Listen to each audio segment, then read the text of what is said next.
Landing the new job is awesome. Negotiating the salary, ugh, that's a whole different ballgame. But in this video, I'm going to share with you my best strategies on how to confidently negotiate your salary for the new job. Now, navigating this crucial conversation will make the difference in getting paid what you deserve and can make a really big difference in the long run for the income you bring home through the years. Point number one, know that a salary is negotiable and that when you get an offer, those kinds of negotiations are expected. It turns out that fewer than 50% of the people tend to negotiate their salary after they get an offer. They simply say yes to whatever it is they're offered.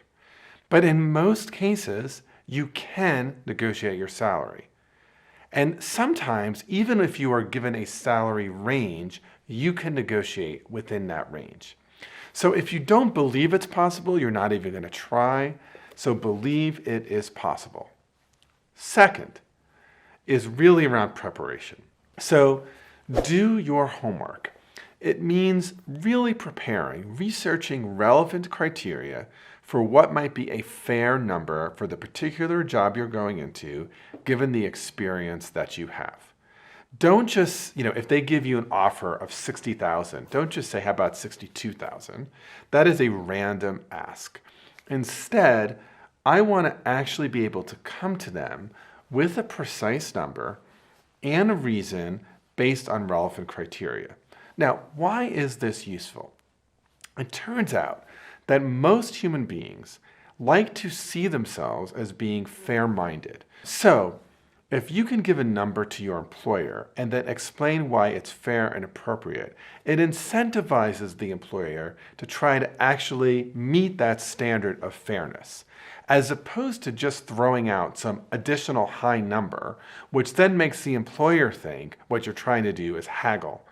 And if I'm an employer, I want somebody who is prepared, who can link to criteria, who does research, not a haggler on my team. Third, before you begin the negotiation, do an assessment of all of the kinds of ways in which you bring value that are unique to you.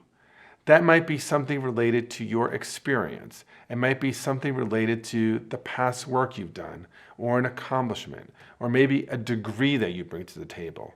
But everything additional that you can bring to the table, you want to do that, and then you want to attach some criteria-based salary boost because of that unique value. Before you make the ask, think about your future employer's interests, and then frame your ask in a way that aligns with their interests.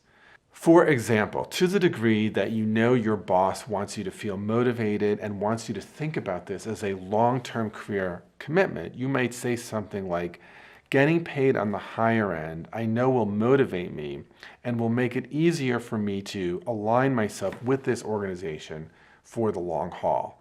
Or alternately, if it is the kind of job where you will be negotiating a lot, you can say, part of why I think you want me on the team is that I'm always going to negotiate for something that is good for the team, is because I am somebody who will do the research and who will negotiate robustly, fairly, and creatively. And that's what I'm doing for myself here, but I can assure you that once I'm on the team, that's something I'm going to do for you. The more you can align your ask in a way that makes it easy for the boss to say yes, the better the chances you'll actually get that increase. Lastly, before I begin that negotiation, I need to think about what is my BATNA here. So what do we mean by BATNA? BATNA is our best alternative to a negotiated agreement. And before I begin a negotiation over salary, I need to think about, if I don't reach an agreement with this new employer, what will I do? And the key to being successful in the salary negotiation is to have the best possible BATNA you can. So if your current BATNA is that you stay unemployed, the employer is going to be less incentivized to raise that salary. If, on the other hand, the employer knows that you have an offer from the competitor, your employer will be more inclined to actually say yes. Now, you want to be really careful here because you don't want to kind of threaten the employer or basically say, I'm not that interested in you, and by the way, I can just go work across the street, because that will leave a bad taste in the employer's mouth.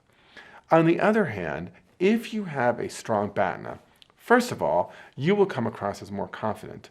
But secondly, there is a nice way of letting the employer know this without it sounding like a threat. So for example, you might be able to say, there's so many reasons why I want to say yes to this. And at the same time, I'm also really deciding over a competing offer at Y. And while I prefer to work with you, I also have to do right by my family and myself in the long haul. Can you help me get to yes with you? So here it doesn't sound like a threat. You've certainly let them know you have the other offer, and hopefully you've set this up in a way that gives the employer an easy glide path to get that extra dollar for you. Years ago when I was negotiating for a promotion and some additional benefits in my former employer at Harvard Law School, one of the things that I learned is that I would have a much stronger hand if I got a competing offer from another school. And so I did that, and in fact, it was a very robust offer. It was a very serious offer and one that I really, really considered.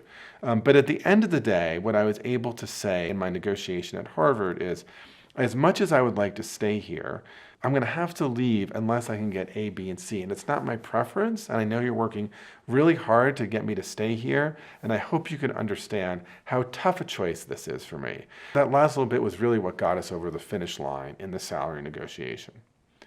So, congratulations, you have the new job offer. Now you have the work of negotiating your salary.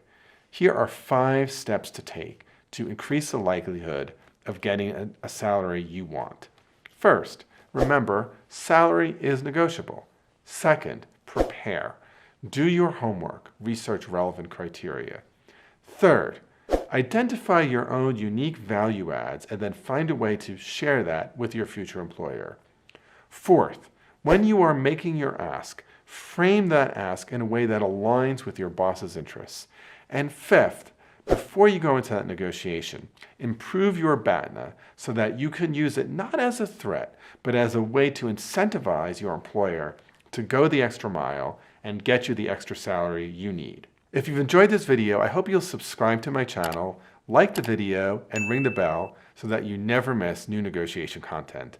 And please keep watching this next video on why silence is powerful when negotiating a deal. Okay, keep watching. Click, click, click.